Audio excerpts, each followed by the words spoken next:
Hold it, fellas. That don't move me. Let's get real going for a change.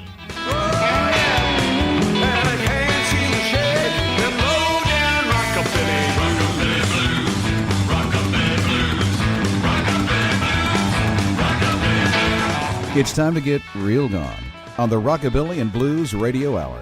Here's your host, James Riley. This is Jammin' James Riley on your favorite hour for great music and interviews. It's the Rockabilly and Blues Radio Hour. Coming up, we begin our two-show chat with Rockabilly Hall of Famer and the son of Dorsey Burnette, the one and only Billy Burnette. That's what I call the hat trick. If I'm in a situation where they want me to get up and do something, I do tear it up, and it just goes over every time. Much more with Billy as we talk about his family and his career, as well as his new CD and book titled Crazy Like Me. Now, the next time we'll talk about being in the studio with Roy Orbison as he covers one of Billy's songs, but let's kick it off with Billy's version that appears on the new album. This is All I Can Do Is Dream You. Hey, this is Billy Burnette. Keep it right here for more of the Rockabilly and Blues Radio Hour with Jammin' James Riley. I've been away from you for so long.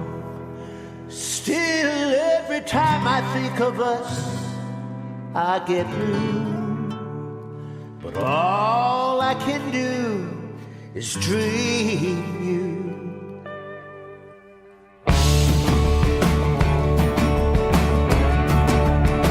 I close my eyes, go so warm and tender, I feel you touching me.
Hey, it's a Rockabilly and Blues Radio Hour. Jammin' James Riley on location at the house of Mr. Billy Burnette in Nashville, Tennessee. Billy, how are you? I'm doing good. Aside from that little rain we have happening outside, it's good.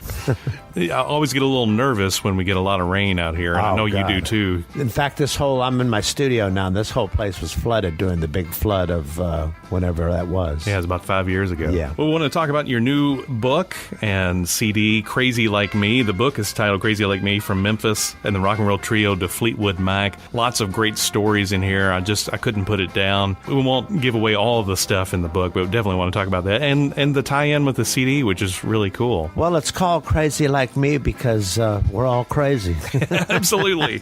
Some a little more than others. It's a pretty crazy family. I mean, when you look at the kind of music, I mean, it even sounds kind of crazy, you know, listening back to my dad and uncle stuff, Johnny and Dorsey Burnette. They were wild and screaming and yelling and hollering during the records, and it just sounds wild, you know. Oh, absolutely. And crazy.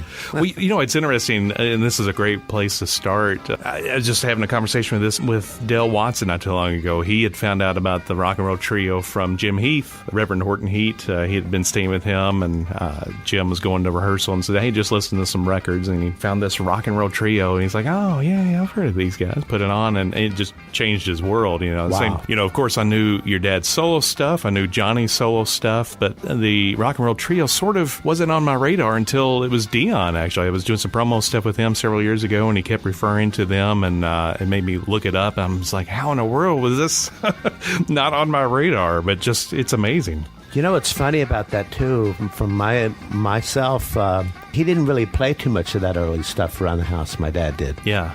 You know, so it was like I didn't really discover it. In fact, it was manager, Susie Frank in L.A., my manager at the time, who said, you know, you ought to be doing some of that rockabilly music, you know, and get out there and play some clubs and see what happens. So we started and ended up having a bidding war deal, and it went really well. But I hadn't really gotten to that music until she reminded me of it, and then I started picking it up and learning it. Yeah, that's pretty amazing, because your dad wasn't doing rockabilly at the time. He was doing some more country. No, he was like a kind of a country artist, and he kept his writing up, and he was had gone, which a lot of people did back in those days, from the rock and roll thing, you went over into country, like Charlie Rich and Jerry Lee Lewis, you know. And well, even Elvis, really. Even Elvis, yeah, a lot of people did.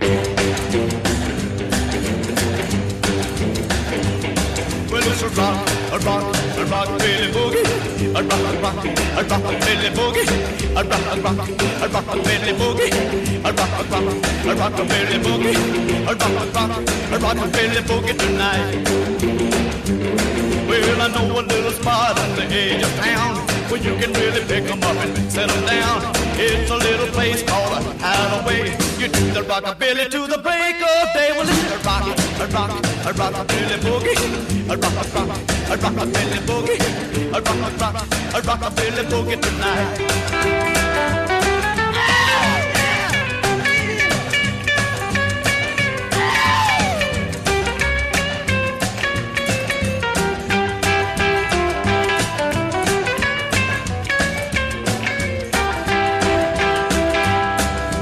Kick off the shoes, getting ready to pop. They're gonna rockabilly, wearing their socks.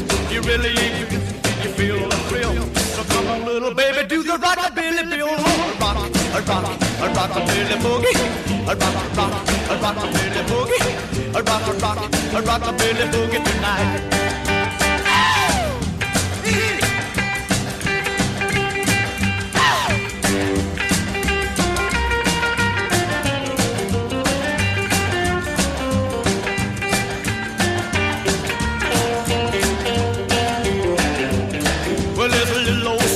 Turning 17, but everybody knows her as a rockabilly queen. And there's old Slim, as quiet as a mouse, who tells old Susie he'll tear the house. But it's a rockabilly boogie, a rockabilly boogie, a rockabilly boogie tonight.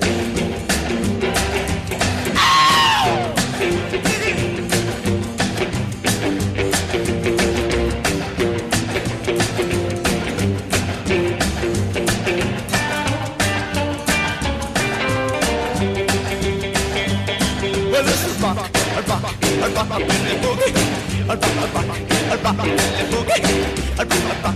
rockabilly boogie, rockabilly boogie, rockabilly boogie tonight.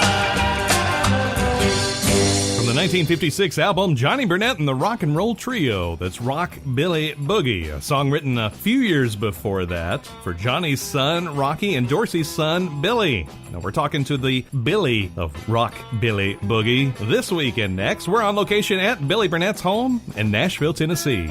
Now, your dad and Uncle Johnny grew up in Memphis. Was it neighbor Lee Denson that taught him some chords on the guitar? Same guy that taught Elvis. It was Lee Denson taught him a few chords on the guitar, and they took it from there and you know, made their own thing up, you know. And they rehearsed at Lauderdale Court? They rehearsed at the Lauderdale Courts. In fact, there's a picture in my book of my dad and Elvis standing in front of the Lauderdale Courts in a boys' club in 1954. Wow, that's a great find. So it's it was. I didn't even know it existed. It was funny because the Lauderdale Courts was just a housing project for the poor people, you know. Yeah. And they rehearsed. That's where all the kids hung out. All over town would come to hang out there because they had a basketball hoop, and that's where the kids hung out and did their thing. So they used the laundry room there to work their band up, and that's where Elvis used to hang out and, you know, kind of learn what he wanted to do. I think that really influenced him on doing his style of music he did later on. I have to imagine that they may have scared him a little bit, too. Yeah, they did. They were tough guys. My dad and uncle were both boxers, and they were, like, extremely tough. I mean, my dad was a heavyweight pro there for a while. He fought Sonny Liston in an exhibition fight. They kind of ruled the roost around them days, you know. When they couldn't find somebody to fight, they fought each other. In fact, when I first met Roy, I wrote the song Dream You off of his album. Yeah. I was in the studio with Roy, and he told me the story. He said, me and Elvis were at a radio station one day, and the elevator door opened up, and there was your dad and uncle duking it out. Well, there's the Burnette brothers. That's why I call it Crazy Like Me. That's right. Well, I'm a man that's got nothing but sweet love on my mind. If you're really gonna leave me, let me love you just one more time. Well, you know I love you, baby. I need your loving, baby. Better give me some sweet love right this minute, or you're gonna make me mad. I'm a man that's got nothing but sweet love on my mind. Well, you love me, then you leave me, then I cry the whole night through. Yeah, you love me, then you leave me, then I don't know what to do. I need your little old arms around me to hold and squeeze me tight. But you just love and leave me, gal, and you know that ain't right. I'm a man that's got nothing but sweet love on my mind.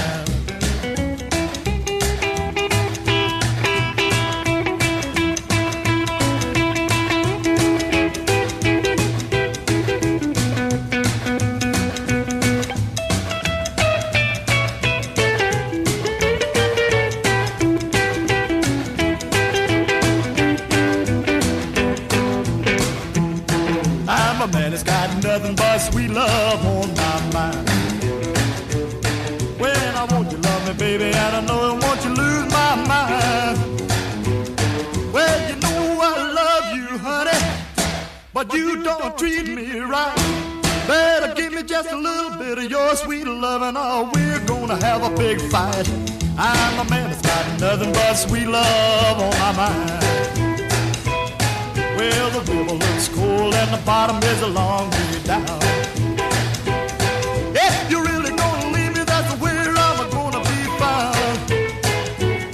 When the mailman comes in the morning, there's a note up on my door. Just to bring my mail to the bottom of the river. I don't live here no more. I'm a man that's got nothing but sweet love on my mind. We're back on the Rockabilly and Blues Radio Hour. We just heard Johnny Burnette and the Rock and Roll Trio and Sweet Love on My Mind, featuring on lead vocals and upright bass Dorsey Burnette. We're on location at his son Billy Burnette's house, and we'll get back to our conversation right after this classic from Dorsey